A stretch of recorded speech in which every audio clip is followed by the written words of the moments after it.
Origin of the perpetual adoration. However, this almost sepulchral parlor, of which we have sought to convey an idea, is a purely local trait which is not reproduced with the same severity in other convents. At the convent of the Rue du Temple, in particular, which belonged, in truth, to another order, the black shutters were replaced by brown curtains, and the parlor itself was a salon with a polished wood floor, whose windows were draped in white muslin curtains and whose walls admitted all sorts of frames, a portrait of a Benedictine nun with unveiled face, painted bouquets, and even the head of a Turk. It is in that garden of the Temple convent that stood that famous chestnut tree which was renowned as the finest and the largest in France, and which bore the reputation among the good people of the 18th century of being the father of all the chestnut trees of the realm. As we have said, this convent of the Temple was occupied by Benedictines of the Perpetual Adoration, Benedictines quite different from those who depended on Citeaux.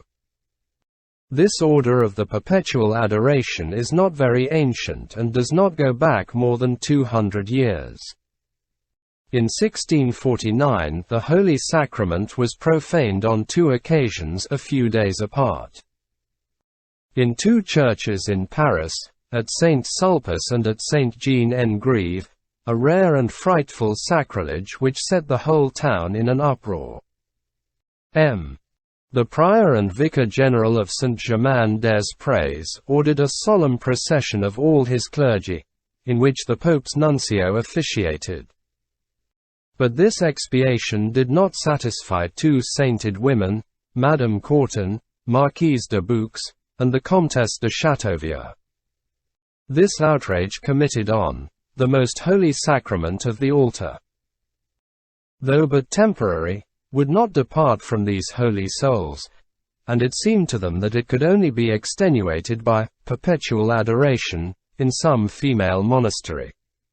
Both of them, one in 1652, the other in 1653, made donations of notable sums to Mother Catherine de Bar, called of the Holy Sacrament, a Benedictine nun, for the purpose of founding, to this pious end, a monastery of the Order of Saint Benoit. The first permission for this foundation was given to Mother Catherine de Bar by M. de Metz, Abbé of Saint-Germain, on condition that no woman could be received unless she contributed 300 livres income, which amounts to 6,000 livres, to the principal. After the Abbé of Saint-Germain, the king accorded letters patent, and all the rest, abbatial charter, and royal letters, was confirmed in 1654 by the Chamber of Accounts and the Parliament. Such is the origin of the legal consecration of the establishment of the Benedictines of the Perpetual Adoration of the Holy Sacrament at Paris.